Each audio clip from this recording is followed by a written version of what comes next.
Hello friends, स्वागत है आपके अपने यूट्यूब चैनल गायत्री ऑफिशियल में आपका एसएससी जीडी। देखिए, एसएससी जीडी हमारी रेलवे ग्रुप डी के बाद में दूसरे नंबर की भारत की सबसे बड़ी भर्ती है और इसमें स्टेट वाइज रिक्रूटमेंट होता है, यानी कि डोमिसाइल सर्टिफिकेट के आधार पर आप भर्ती देख सकते हैं। 2011 में पहली भर्ती हुई। 2011 में जब भर्ती हुई तो उस समय आईटीबीपी और असम राइफल ने अपनी भर्ती अलग से निकाली। दोनों की अलग अलग भर्ती। सबसे पहले आईटीबीपी ने ही नोटिफिकेशन जारी किया था और फिर असम राइफल ने किया, और बीएसएफ, सीआरपीएफ, सीआईएसएफ और एसएसबी, इनका कंबाइंड रिक्रूटमेंट हुआ। उस समय यह भी हुआ था कि कोई यदि आईटीबीपी में यदि किसी ने फिजिकल कर लिया है तो वो फिर बाद में जब इस कंबाइंड रिक्रूटमेंट में फिजिकल देने के लिए गए तो उनको फिजिकल उनका वही मान लिया गया, यानी कि एग्जाम कर दिया गया उनको फिजिकल से। एग्जाम हुआ सबसे पहले आईटीबीपी का ही हुआ था। आईटीबीपी का एग्जाम हुआ, स्टेट वाइज थी वैकेंसी, लेकिन वो स्टेट वाइज फिल नहीं हो पाई, तो आईटीबीपी और असम राइफल ने क्या किया कि ऑल इंडिया भर्ती कर लिया।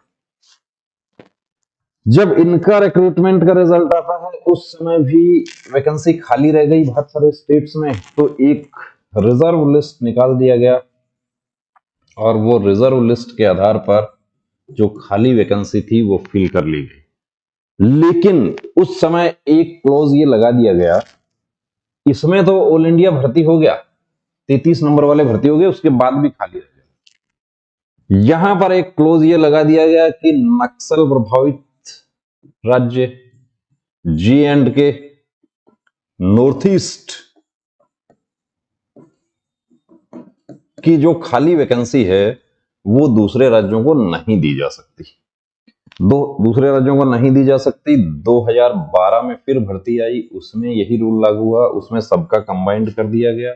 उसके बाद 18 में, उससे पहले और भी हुई, और अब आपकी 2022 वाली भर्ती जो है वो आ इससे पहले 2021 वाली में कुछ हमारे कैंडिडेट्स जो हैं वो दूसरे राज्य से भर्ती हो गए, ज्वाइनिंग लेटर भी आ गया, सब कुछ हो गया। राजस्थान का कैंडिडेट जो है 2021 में ये भी हुआ कि राजस्थान का कैंडिडेट, राजस्थान डोमिसाइल राजस्थान का है, डोमिसाइल सर्टिफिकेट कहां का है, राजस्थान का है, और भर्ती हो गए 55 नंबर पर ही भर्ती हो गए, जबकि राजस्थान का मेरिट तो बहुत हाई रहा। 55 पर सीआईएसएफ मिल गया, मिठाई बंट गई, ज्वाइनिंग हो गया, सब कुछ हो गया। और ज्वाइनिंग देने से पहले भी क्या होता है कि हर फोर्स जो है वो चेक करती है डॉक्यूमेंट्स की, डोमिसाइल सर्टिफिकेट किस स्टेट का है, कौन से राज्य से आप भर्ती हुए हैं, किस राज्य से आप भर्ती हुए हैं, वो एलोकेशन, आपका जो रिजल्ट है उसमें एलोकेशन की 29 है तो वो राजस्थान का कोड, 5 है तो वो बिहार का कोड। तो सेलेक्ट हो गए, लेकिन वहां सेंटर में जाने के बाद में कहा कि आप तो अंडमान निकोबार से सेलेक्ट हुए हैं, अंडमान निकोबार का आप डोमिसाइल सर्टिफिकेट लेकर आइए। वो नहीं है। कैसे हुआ ये हुआ कि जो फॉर्म फिल करते समय एक कॉलम है उसमें कि क्या आप माइग्रेंट हैं किसी दूसरे राज्य से, यस कर दिया उसमें। क्या आप जिस राज्य से माइग्रेंट हैं उस राज्य का आपका जो है आपका सर्टिफिकेट रिलैक्सेशन है वो लेना चाहते हैं आप, यस कर दिया। यस कर दिया तो क्या हुआ कि कंप्यूटर जो रिजल्ट, इतना बड़ी भर्ती का रिजल्ट जो है वो सॉफ्टवेयर बनाता है, सॉफ्टवेयर ने सेलेक्ट कर लिया, और उससे पहले डॉक्यूमेंट वेरिफिकेशन हुआ, उसमें वो डिटेक्ट नहीं हुआ। डॉक्यूमेंट वेरिफिकेशन में कौन से डिटेक्ट हुए? अब देखिए सर, मैंने गलती से उत्तराखंड का डोमिसाइल डाल दिया फॉर्म भरते वक्त, पर मेरा परमानेंट एड्रेस कर्नाटका का है। कुछ किया जा सकता है क्या? कुछ नहीं किया जा सकता, क्योंकि अब किसी प्रकार का कोई रिप्रेजेंटेशन एसएससी स्वीकार नहीं करेगी। अब यही इन्होंने इंग्लिश में भी लिखा कि sir, by mistake I filled some other state in domicile option but my permanent address is same as my domicile, will this be an issue? Yes, this will be an issue. कि यहां पर बात एक ही है कि आपने कर्नाटक उत्तराखंड का domicile status show कर दिया है, तो आपको देखिए आप रिटर्न एग्जाम आपका हो जाएगा, कोई प्रॉब्लम नहीं होगा। एग्जाम में आप क्वालिफाई हो जाएंगे। कहां से? उत्तराखंड के आप स्टेट से, उत्तराखंड का जो कट ऑफ है उससे आप क्वालिफाई हो जाएंगे। यहाँ क्वालिफाई आप हो गए, उसके बाद में आपको पीटीपीएसटी भी आपका हो जाएगा। पीटीपीएसटी में यदि आप किसी प्रकार का छूट नहीं ले रहे हैं हाइट चेस्ट का, तो कोई प्रॉब्लम नहीं होगी। हाँ, पीटीपीएसटी में यदि आप छूट ले रहे हैं तो वहां पर आपको मांगा जाएगा कि वो छूट वाला रिलैक्सेशन जो उत्तराखंड को रिलैक्सेशन मिलता है वो लेकर आइए, वो नहीं होगा, बाहर हो जाएंगे।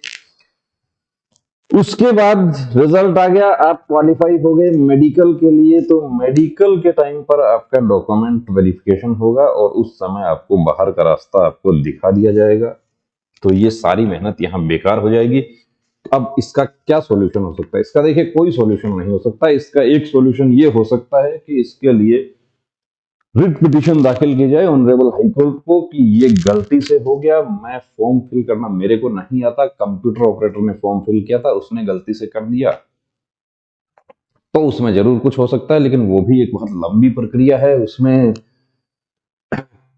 कोर्ट का रुख क्या होता है उस पर डिपेंड करता है कि ये आपने गलती से फिल किया है तो ये इसका क्या प्रभाव क्या पड़ा इसका, कि आपने जानबूझकर तो नहीं किया है कि आप अब। लेकिन कर्नाटका की यदि हम बात करें तो उत्तराखंड की मेरिट तो ज्यादा रहेगी, कर्नाटक की कम रहेगी।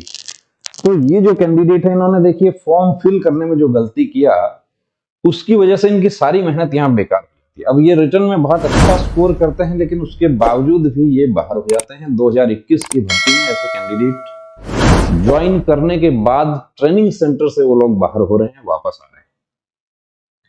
तो ऐसा गलती आपको नहीं करना है। नई भर्ती फिर आने वाली है, जो नोटिफिकेशन आता है उसमें भी ये बात क्लियर लिखी रहती है उसमें कि आप फॉर्म फिल करते समय जब उसको सबमिट करते हैं उससे पहले सारा डिटेल आप बहुत अच्छे से चेक कर लीजिए। कहीं ऐसा ना हो कि आप यूआर कैटेगरी से बिलोंग करते हैं, आपने ईडब्ल्यूएस कर दिया, आप ओबीसी हैं, आपने एससी फिल कर दिया, फिर बाद में करेक्शन नहीं हो पाएगा।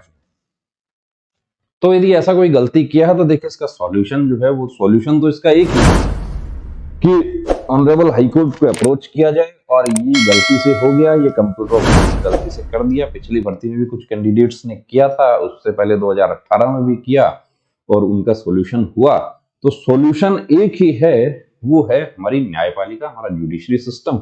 इसके अलावा इसमें और कोई सॉल्यूशन नहीं है। तो बने रहिए दोस्तों चैनल के साथ, और यदि आपका भी ऐसा कोई डाउट है, कोई प्रश्न है, तो आप हमारे साथ शेयर कर सकते हैं। जय